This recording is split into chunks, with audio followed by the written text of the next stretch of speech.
अरे भाग्यवान, मेरे जूते कहाँ रखे हैं? मुझे बाहर जाने में देर हो रही है। तभी मालती कमरे में आती है।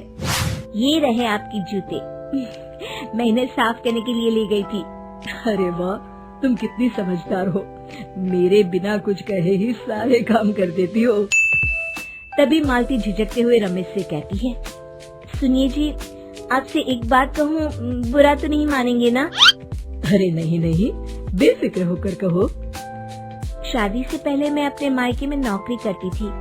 मैं चाहती हूँ कि अब मैं फिर से नौकरी करना शुरू कर दूँ। वैसे भी सारा दिन घर में बोर हो जाती हूँ। देखो मालती, तुम्हारे नौकरी करने से मुझे कोई ऐतराज नहीं है, लेकिन तुम्हें एक बात बता दूं, हमारे खानदान में आज तक कभी किसी औरत ने नौकरी नहीं की।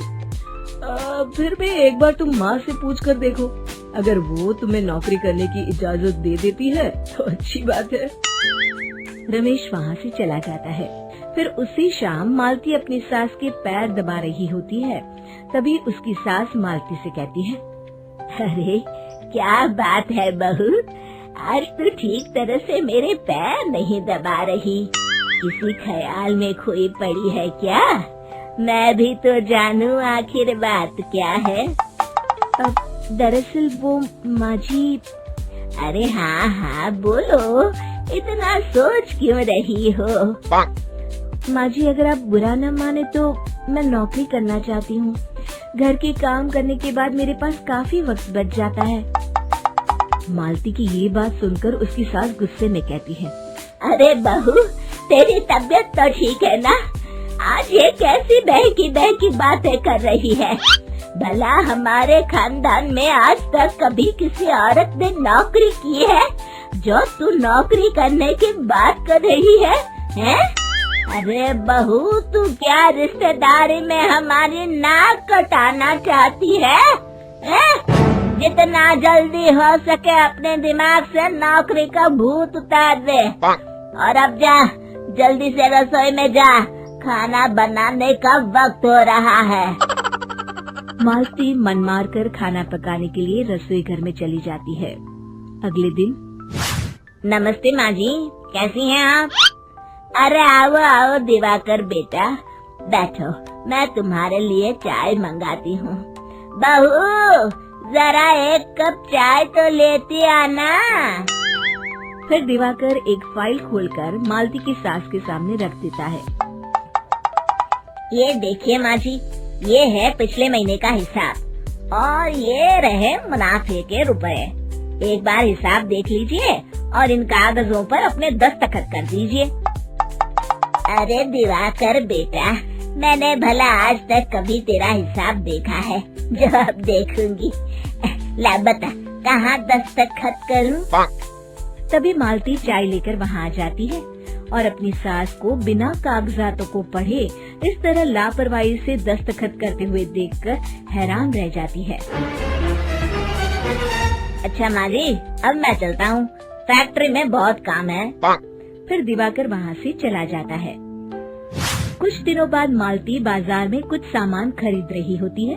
तभी एक बूढ़ा आदमी उसे आवाज देता है, अरे मालती बेटी, कैसी हो? मुझे पहचाना? मैं तुम्हारी कंपनी में मुनीम का काम करता हूँ। हाँ चाचा जी, मैं आपको बिल्कुल पहचानती हूँ। कहिए, कैसे हैं आप? मैं तो ठीक हूँ। कंपनी में कुछ भी ठीक नहीं चल रहा, यहाँ तक कि हमें ठीक वक्त पर तनख्वाह भी नहीं मिलती। ये आप क्या कह रहे हैं? अब क्या बताऊँ, आप लोग तो कभी हिसाब किताब देखने दफ्तर आते नहीं। मेरी मानो तो एक बार आप लोग दफ्तर आकर सारा हिसाब किताब देख लो, आपको असलियत पता चल जाएगी। अच्छा बेटी, अब मैं चलता हूँ, देर हो रही है। फिर वो बूढ़ा वहाँ से चला जाता है। वहीं दूसरी तरफ मालती घर पहुँचकर अपनी सास को सारी बात बताती है। तभी वहाँ रमेश भी आ जाता है, लेकिन मालती की सास मालती की किसी भी बात पर विश्वास नहीं करती। तभी रमेश कहता है, अरे माँ, बिना आग के कभी धुआं नहीं उठता। जब मालती इतना कह रही है तो हमें एक बार दफ्तर चलकर देख लेना चाहिए। वैसे भी हम लोग काफी दिन से अपने दफ्तर नहीं गए हैं। इस तरह किसी एक आदमी के भरोसे काम छोड़ना मुझे भी ठीक नहीं लगता। अगले दिन वे सभी अपने दफ्तर पहुंचते हैं और सीधे दिवाकर के कैबिन में जाते हैं। अचानक सबको एक साथ देखकर दिवाकर चौंक जाता है। अरे माँ जी, आप सब लोग अचानक यहाँ कैसे आ गए? अगर कुछ काम था तो मुझे एक फोन कर दिया होता, मैं आपके घर आ जाता।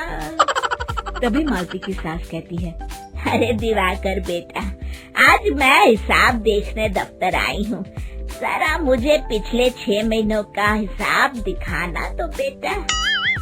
दिवाकर घबराते हुए हिसाब की फाइल मालती की सास को देता है। मालती की सास फाइल लेकर मालती को देती है और कहती है, ले बहू, देख ले हिसाब। मालती फाइल को बड़े गौर से देखती है और अगले ही पल उसे सारी गड़बड़ी समझ में आ जाती है। वो अपनी सास से कहती है, माँ जी, मुनीम चाचा बिल्कुल सही कह रहे थे। हमारी कंपनी में पिछले 6 महीनों में जितना मुनाफा हुआ है, हमें उसका आधा पैसा भी नहीं मिला। यूँ समझ लीजिए कि 1 रुपये में सिर्फ चवन्नी ही हमारे हाथों में आई है। मालती की बातें सुनकर मालती की सास गुस्से से दिवाकर को पूछती है, क्यों दिवाकर, मेरी बहू जो कह रही है वो सच है? दिवाकर समझ जाता है आज उसका भांडा फूट चुका है।